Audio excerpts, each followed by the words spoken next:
Saudara-saudari terkasih di dalam Tuhan Yesus Kristus, semoga kita semua dalam keadaan sehat bersama keluarga. Saat ini marilah kita mendengarkan bacaan kitab suci dan renungan harian Jumat 21 Agustus tahun 2020. Bacaan pertama. Bacaan dari nubuat Yehezkiel. Pada suatu hari kekuasaan Tuhan meliputi aku, dan Ia membawa aku keluar dengan perantaraan Roh-Nya dan menempatkan daku di tengah-tengah lembah. Lembah ini penuh dengan tulang-tulang. Ia membawa aku berkeliling melihat tulang-tulang itu. Sungguh amat banyaklah tulang-tulang itu berserakan. Semuanya amat kering. Lalu Tuhan bersabda kepadaku, "Hai anak manusia, dapatkah tulang-tulang itu dihidupkan kembali?" Aku menjawab, "Ya Tuhan Allah, Engkaulah yang tahu." Lalu Ia bersabda kepadaku, "Bernubuatlah tentang tulang-tulang itu, dan katakanlah kepadanya, Hai tulang-tulang kering, dengarlah firman Tuhan. Beginilah sabda Tuhan Allah kepada tulang-tulang itu, Aku memberi nafas hidup di dalammu, supaya kalian hidup kembali. Aku akan memberi urat-urat padamu dan menumbuhkan daging padamu. Aku akan menutup kalian dengan kulit dan memberikan kalian nafas hidup, supaya kalian hidup kembali, dan kalian akan tahu bahwa Akulah Tuhan." Lalu aku bernubuat seperti diperintahkan kepadaku. Dan segera sesudah aku bernubuat, kedengaranlah suara. Sungguh suatu suara berderak-derak, dan tulang-tulang itu bertemu satu sama lain. Sedang aku mengamat-amatinya, lihatlah ada urat-urat dan daging tumbuh padanya. Kemudian kulit menutupinya. Tetapi mereka belum bernafas.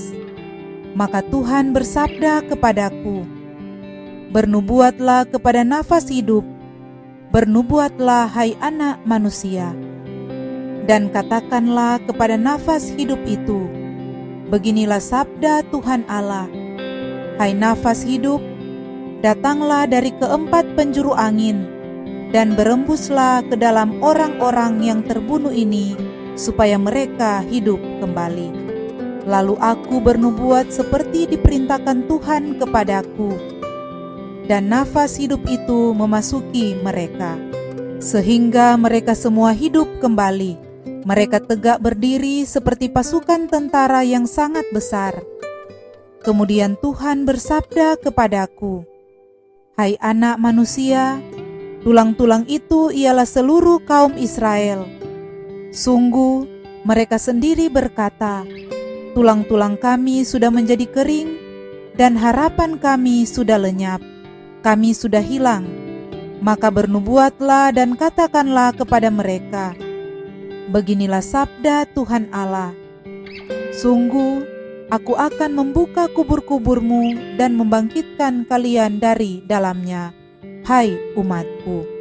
Dan aku akan membawa kalian ke tanah Israel, dan kalian akan mengetahui bahwa Akulah Tuhan pada saat aku membuka kubur-kuburmu dan membangkitkan kalian dari dalamnya. Aku akan memberikan Roh-Ku ke dalam kalian, sehingga kalian hidup kembali, dan aku akan menempatkan kalian di tanahmu, dan kalian akan mengetahui bahwa Aku Tuhan yang mengatakan dan membuatnya." Demikianlah sabda Tuhan. Syukur kepada Allah. Bacaan Injil. Inilah Injil Yesus Kristus menurut Matius. Dimuliakanlah Tuhan. Ketika orang-orang Farisi mendengar bahwa Yesus telah membungkam orang-orang Saduki, berkumpullah mereka. Seorang dari antaranya, seorang ahli Taurat, bertanya kepada Yesus hendak mencobai Dia, "Guru, hukum manakah yang terbesar dalam hukum Taurat?" Yesus menjawab, Kasihilah Tuhan Allahmu dengan segenap hatimu, dengan segenap jiwamu, dengan segenap akal budimu. Itulah hukum yang utama dan yang pertama. Dan hukum yang kedua yang sama dengan itu ialah, kasihilah sesamamu manusia seperti dirimu sendiri. Pada kedua hukum inilah tergantung seluruh hukum Taurat dan kitab para nabi. Demikianlah Injil Tuhan. Terpujilah Kristus. Saudara-saudari terkasih, renungan kita di saat ini diberi judul Hukum yang Utama. Kami yang kini terbaring antara Kerawang, Bekasi, tidak bisa berteriak merdeka dan angkat senjata lagi. Tapi siapakah yang tidak lagi mendengar deru kami? Terbayang kami maju dan berdegap hati. Kami bicara padamu dalam hening di malam sepi. Jika dada rasa hampa dan jam dinding yang berdetak, kami mati muda. Yang tinggal tulang diliputi debu, kenanglah kami. Puisi ini merupakan karangan Khairil Anwar yang melukiskan tentang para korban agresi militer Belanda pertama pada tanggal 9 Desember 1947 di Desa Rawagede yang terletak di antara Kerawang dan Bekasi. Tulang-tulang yang berserakan antara Kerawang dan Bekasi dilukiskan Khairil Anwar dalam puisi tadi. Berkat pengorbanan yang besar dari para pahlawan itu, kini Indonesia merdeka menjadi bangsa yang besar.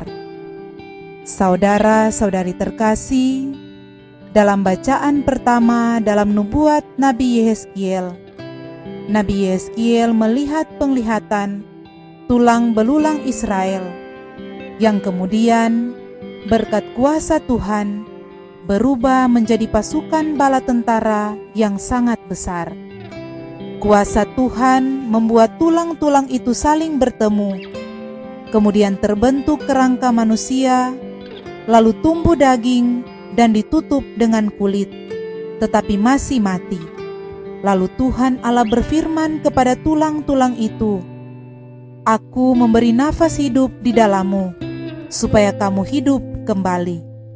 Akhirnya mereka hidup kembali dan menjejakkan kakinya suatu tentara yang sangat besar. Kasih Allah menghidupkan tulang-tulang yang mati dan kering. Kasih Allah yang menjadi inti seluruh pengajaran hukum Tuhan. Dalam Injil hari ini, Tuhan Yesus memberi kita hukum Tuhan yang utama, yaitu kasihilah Tuhan Allahmu dengan segenap hatimu, dengan segenap jiwamu, dan dengan segenap akal budimu. Mengasihi Tuhan Allahmu dengan segenap hatimu bertujuan supaya kita sungguh-sungguh memusatkan hati kita kepada Allah dan bukan kepada yang lain. Menjaga hati kita agar selalu bersih dan juga penuh dengan pengharapan pada Allah yang terlebih dahulu mengasihi kita. Jiwa kita merupakan roh hidup yang diberikan oleh Tuhan sendiri untuk hidup. Maka hendaknya hidup kita ini diberikan kepada Allah semata, sehingga semua perbuatan yang telah kita lakukan ditujukan untuk membuat hidup kita dan orang lain menjadi lebih baik. Hukum yang kedua yang sama dengan itu yang diajarkan Tuhan Yesus dalam Injil hari ini adalah mengasihi sesama manusia seperti mengasihi diri sendiri.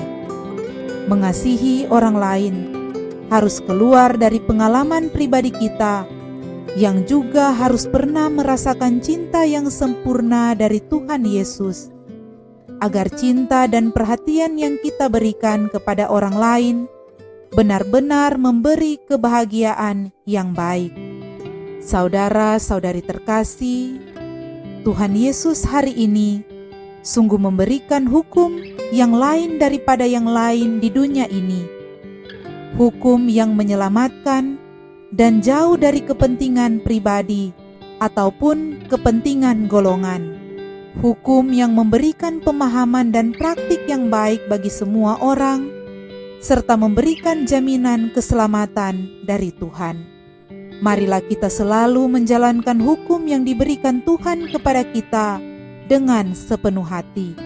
Kita pusatkan hati, jiwa, dan pikiran kita pada Tuhan dan juga kepada sesama di sekitar kita. Semoga kita menjadi pelaku dan pelaksana hukum Tuhan yang terberkati dan memberkati orang lain dan di dunia ini dalam damai sejahtera dari Allah. Saudara-saudari terkasih, pada hari ini sebagai umat Katolik, kita merayakan Pesta Santo Pius Paus.